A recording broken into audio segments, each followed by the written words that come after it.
Hi there and welcome to this week's edition of Ignite News at Mohawk College. I'm Carlin McGill. Remembrance Day is a day where we honor and remember the soldiers who fought for our country, past and present. But what if somebody tries to take advantage of that? Kyle Williamson has the story. Donald Lamond claimed to be a retired captain in the U.S. Army when he acted as the keynote speaker at Mohawk's Remembrance Day ceremony. But that was a lie. A spokesperson from the U.S. military has now confirmed that Lamond was never in the military. That came as no surprise to Daniel Levinter. He volunteers with Canadian Heroes, which supports Canadian soldiers. He noticed inconsistencies with Lamond's story.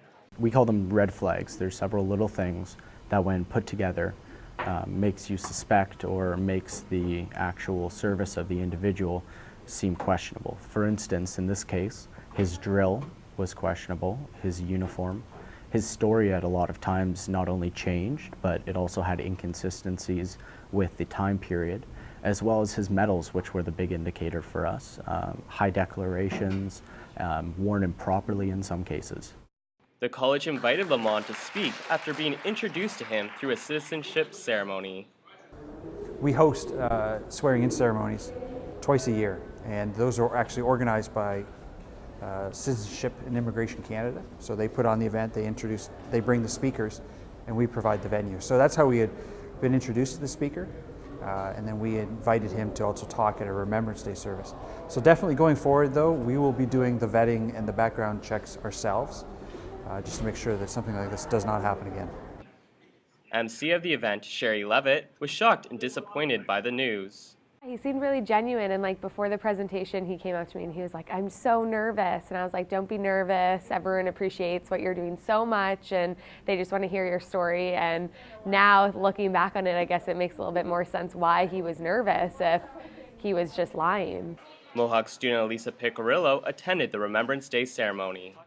I feel like I was sitting in the audience and I literally was crying listening to the stories, and they had music playing and all this stuff.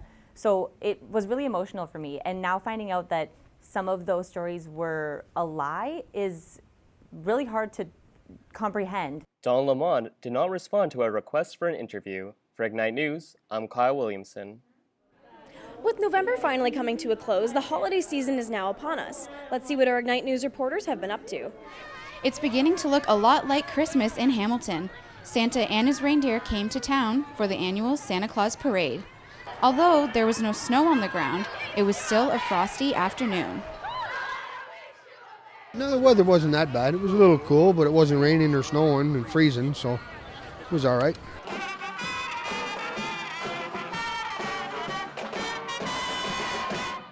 The kids weren't the only ones who were in the Christmas spirit. Some kids were excited to see Santa. And did you like seeing Santa Claus as well? Yes. But were more excited to see some of their other favorite characters. That we got to see Ronald McDonald, and that was my first time seeing him. Really? You've never seen him in real life before? No. Both the Hamilton Red Wings and the Hamilton Bulldogs hockey teams made an appearance to pump up the crowd. Although it is not yet a winter wonderland, Hamilton is ready for the big day. Reporting for Ignite News, I'm Christina Costable. Why would thousands of people excitedly crowd the sidewalks in downtown Hamilton to get a view of one man? What are we excited for? The Santa Claus parade! Who's gonna come? Santa! Yay! Children and parents were excited to celebrate the holidays together. I'm hanging out with my little 4-year-old, watching the parade, doing the Christmas traditions.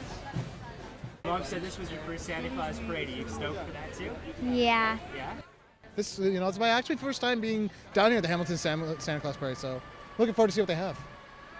Santa may be the main attraction, but the parade offered much more. He likes the music, the bands. Like most kids, I think they like loud noise. Entertainment and things to look at. Memories of when you were young. Ah yes, the memories. Reminiscing about childhood is the draw for teenagers and adults. Well, just the fun and childhood memories. Makes you feel like a kid again, I guess. So what does the parade offer to some adults? Just nostalgia, like memories of being a kid. I haven't been to one since like 5th grade. Young and old, the Santa Claus Parade put everybody in the festive spirit. Do we have letters for Santa? Yeah! Yeah, are we going to give them to him? Yeah! Yes, that's what we're excited about. Beautiful. Christmas is upon us. 'Tis the season for everybody. For Ignite News, I'm John Tonin. When I think of holiday classics, I think Rudolph the Red-Nosed Reindeer and Frosty. Arthur Rankin Jr. and Jules Bass are the masterminds behind these holiday classics. The duo is famous for their stop animation films that play every year at Christmas time. Here are 5 Rankin Bass must-watch movies this holiday season. He's got a shiny nose. Shiny? I'd even say it glows. You know Dasher, Dancer, Prancer, Vixen, Comet, Cupid, Donner, and Blitzen. But the most famous reindeer happens to be the one with a nose you can see a mile away. We are familiar with the reindeer whose nose shone too bright. Rudolph the Red-Nosed Reindeer teaches you that what brands you as odd actually makes you special. It is a warm and comforting feeling, and why Rudolph the Red-Nosed Reindeer will always be a must-watch during the holidays.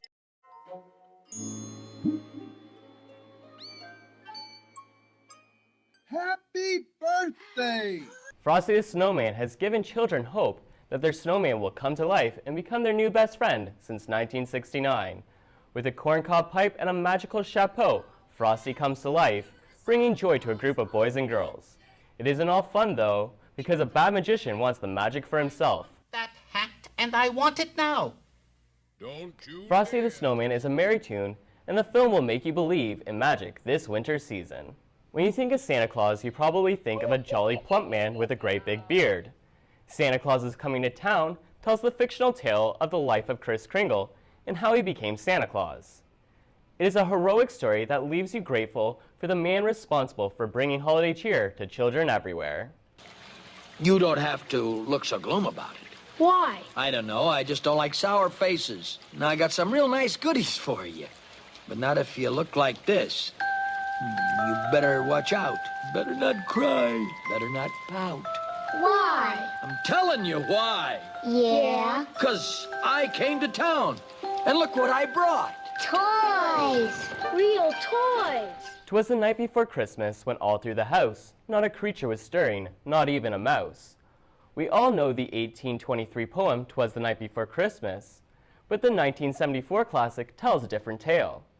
'Twas the Night Before Christmas tells of a town that has offended Santa after they send him a letter saying they no longer believe in him. I wrote the letter. My friends and I, that is. All of us. You didn't, Albert. Dear editor, Santa Claus is a fraudulent myth rooted in... Enough! The town must then impress Santa enough to get him to visit on Christmas Eve. This is impossible without Albert, the little mouse who sent Santa the letter that started the mess in the first place. The elves made that pretty little manger themselves, just about the way the real one looked, I guess, except for the donkey. They made him all wrong. He didn't look like that at all. How do I know? Why, that donkey was my ancestor, Nestor. Nestor the Long-Eared Christmas Donkey is a heart-wrenching animated Christmas movie and a must-watch every holiday season. It is by far my favorite Rankin Bass production. It tells the story of Nestor, a donkey with freakishly long ears that always get him into trouble. In the end, his ears are a Christmas miracle because they help him carry a very special passenger safely on their journey. For more movie reviews, go to ignitenews.ca. For Ignite Entertainment, I'm Kyle Williamson. Hamilton has always been known for its local music. One of the hidden gems in Hamilton is Dr. Disc. Let's take a look.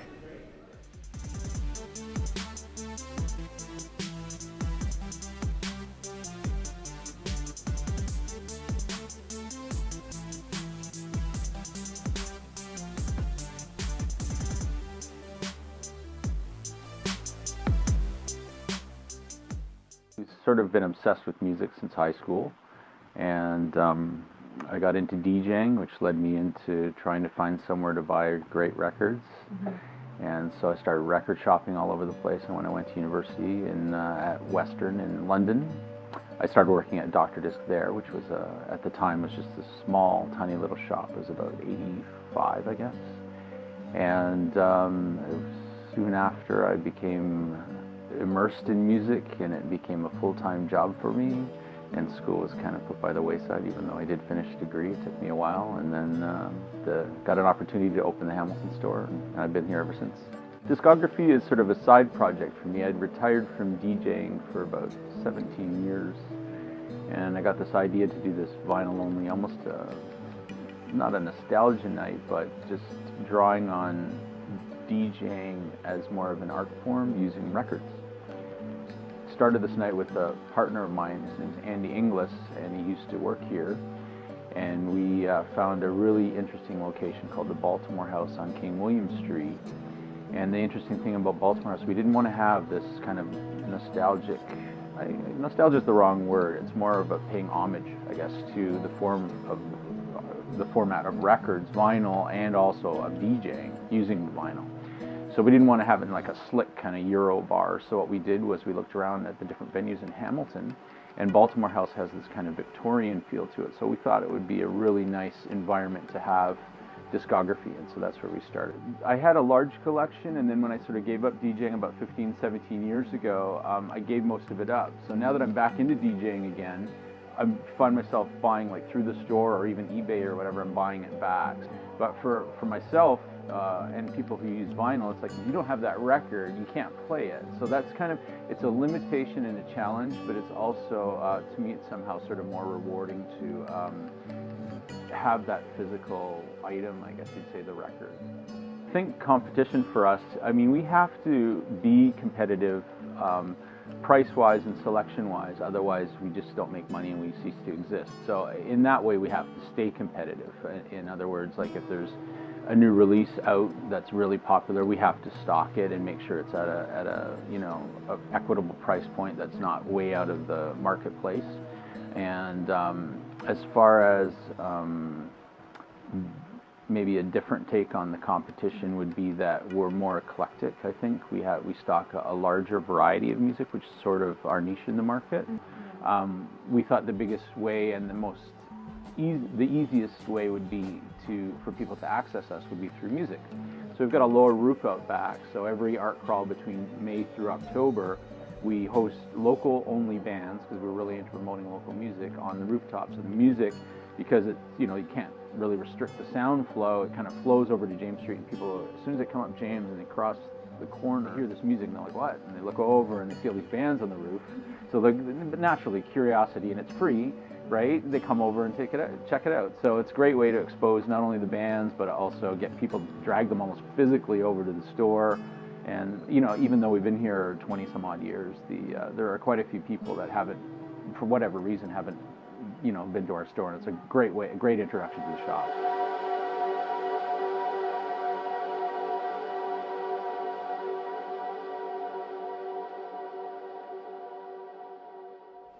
From Lion King to Cinderella, Robin Hood to Frozen, everybody has a favorite Disney movie. Our Geeking Out panel took a look at what piqued their fancy. Sports journalist and best-selling author Stephen Brent released his new book, All the Way, My Life on Ice. The searing biography tells the story of NHL All-Star Jordan Tootoo and his journey from none of it to the National Hockey League. To celebrate something that is Brent says it was extremely important to tell Tootoo's story to help open eyes. You know, I think it's really important. I think he thinks it's really important, and I think it is important to a lot of people, especially, well, not just people in the North where he comes from, but you know, it's not just a hockey book. It's not really a hockey book at all. You know, it's about his overcoming what he lived with in his life, in his family, and overcoming his own issues, you know, with alcohol. He's, you know, I think that what he's done is open the door and show people things that normally are private. That he's been very, very honest. He's an extraordinarily honest guy. And I think by doing that, there are a lot of people who are going to read this and say, that's me, or that's my life. Or, you know, if he got through this, I can get through it. And I know that's important to him. And it's important to me as well, obviously, as his collaborator. It's terrific to think that a book might be more than just entertainment. Brent says this book is not like any other hockey biographies, including Theo Fleury's Playing with Fire. You know, Jordan is unique. You know, no one from where he's from has ever done what he's done. No Inuk has ever played in the National Hockey League before. He's an incredible long shot. So his story is unlike anybody's story. There isn't a second one of him. So, you know, in that sense, you know, dealing with the personal struggles and some of the things he's dealt with, yeah, that is in some ways similar to what Theo did, but, you know, coming from the place he came from, nobody's come from there and made it to where he made it. The collaboration started after novelist Joseph Boyden approached him with Tutu's story. Joseph Boyden, who wrote the foreword to the book, the novelist, approached me as a friend, and he knew that that Jordan was going to do a book, knew that Penguin was going to do it, and yeah, he thought it would be a good match. So it was really Joseph that matched us up, and then the people at Penguin, Nicole Winstanley, Nick Garrison, and I met with Jordan and his agent, and you know, I didn't know him before the book, so it was yeah, Joseph was kind of the matchmaker. Save for the whistling wind, which never seems to die completely, a blessing when it keeps the clouds and mosquitoes at bay, and for the occasional squawks of the huge storks that spend their summers here. Brent says the challenge of writing someone else's story is being true to that person and writing it the way they want it told. It's his book, right? This is Jordan's book, so I wanted to be true to what he wanted to do and to tell his story the way he wanted it told. You know, if you read the book, you'll see he has a very distinctive voice. You know, so I wanted it to sound like Jordan. You know, I wanted people to hear him speaking when they read the book. So it's, you know, he doesn't sound like everyone else, and he doesn't come from a place that most people come from. It's very, very different. So it was to be true to that and to get that across in the book. Being out on the land, he drove the quad out into the tundra, and he was a very important part. Brent traveled to Nunavut, where Tutu was born, to get a feel for the land. Brent says this was an experience he will never forget. Nunavut, I'd never been before, so I got a chance to go to Nunavut and spend time on the land with Jordan and his dad and his nephew, and go fishing and live out on the land for a couple of days and experience a place and a culture I'd never experienced it before. It was really exciting. Although Brent is a full-time journalist, he says being an author is very similar to being a journalist. It's sort of similar, you know. And like again, in this case, my job was really was to be Jordan's voice, to help Jordan's voice come through. So I was really working for him in a lot of ways in this book. You know, it's I controlled how the book was written, and I wrote the book and I put it together in a certain way. But you know, my responsibility was to him. So that's a different thing than if you're, you know, independently working as a journalist and telling your story. It's different from other books I've written. You know, if they're my book and it's just me, then I can do things my way in a lot of ways. But in this case, the challenge was to get it right for him. So that's different. All the Way, My Life on the Ice is now available online and in bookstores. For Ignite Sports, I'm Sam McFadden. This is a place where dreams come true. This is a place where nightmares become real. When you walk into the ring, you enter alone. The only thing you have is your fists, your heart, and your mind. There are no second chances. There are no teammates. You have to be prepared. Ray Napper is a former amateur fighter. He followed his father and his grandfather's footsteps into the ring. At one time, he was the Canadian light middleweight champ. But he hung up his gloves to follow his true calling. At age 30, Ray owns and operates Napper's Boxing Club in Welland. In the same old building where his grandfather taught him, Napper now prepares young men and women for the physical and mental challenges they will face in the ring. I prepare them by just being myself in the gym. I'm very hard on them. I let them all know that if they can survive the, pre-fight workouts, that they'll be fine for their first bout in the ring. You couldn't be human and not be nervous. It's the most nerve-wracking thing I've ever done was my first bout. And I've been around the gym when, my grandfather had national team members in here in the 80s. And I've just been around the sport. I know, at least the basics really well and how to talk to boxers. And you're going into a battle and it's, the first one is really tough, and after you get in there a few times, it's tough, but it's fun and it's a huge challenge. There's not a team behind you unlike other sports. You're out there by yourself. It's months of training for a chance. There's 50-50 shot you're gonna win. The lights on, the limelight's on you. And it's a rush. It's a wicked rush. Napper enjoys training, but he does admit that he sometimes misses the action in the ring. After all, fighting's in his blood. I was used to being the guy and used to, I won a lot more of my bouts than I lost. So, I was used to being, the guy when I walked in the gym, everyone looked up to me, and, I like that feeling. That's boxing. For Ignite News, I'm Jimmy Goldenberg. With the Hamilton Tiger Cats win against the Montreal Alouettes last week, they will be going to the Grey Cup. And it's no doubt that Hamilton has its eyes on the prize. Our reporters talked to some local Hamiltonians about how they felt about the victory. The Hamilton Tiger Cats are heading to the Grey Cup this year after their victory against Montreal last Sunday. Local businesses and restaurants are holding Grey Cup parties to celebrate their success. One of them is Frisco's on Upper James. Frisco's chef and multimedia specialist Tyler Cole says they're offering their customers a few signature specials. He's hoping this year will be as successful as last year. Usually try to do something every Grey Cup. But since Hamilton's in it, we're going to try to make it a little extra special. We've always covered Grey Cups, but it's been it's a Hamilton Ticat bar. So if the Ticats are in it, expect it to be a full house. Some of the locals who are going to the Grey Cup party are looking forward to the Ticats' victory. They know what they're doing. They know how to plan the plays. Well, you know what? The thing is, unfortunately, we're going to win this year. But next year, we're even getting better. For all local Ticat games, Frisco's sends its customers down to the stadium and back in a party bus.